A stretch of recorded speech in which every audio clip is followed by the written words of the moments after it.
வள்ளலார் கூறும் 7 திரைகள் என்றால் என்ன? 7 தாதுக்கள் என்பது எதனால்? வித்தம், கபம், வாயு என்றால் என்ன? 7 திரைக்கும் 7 தாதுக்கு என்ன தொடர்பு மற்றும் 7 கிரகங்களும் என்ன தொடர்பு உள்ளது என்பதை இந்த வீடியோவில் பார்க்கலாம். இது மட்டும் உனக்கு புரிஞ்சு விட்டால் நீ கில்லாடி இல்லை மச்சான், பலே கில்லாடி. சப்த தாதுக்கள் என்பவை ரச, ரக்த, மாமிசம், மேதா, அஸ்தி, சுக்கிலம் என்ற 7 ஆகும்.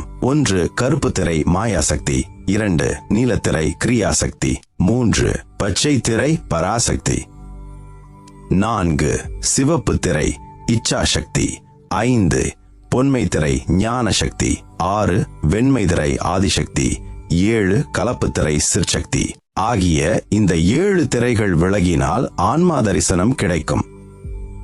நாம் உடல் 7 தாதுக்களை ஆதாரமாக கொண்டு பிண்ட தத்துவ நிலையில் விளங்குவது இந்த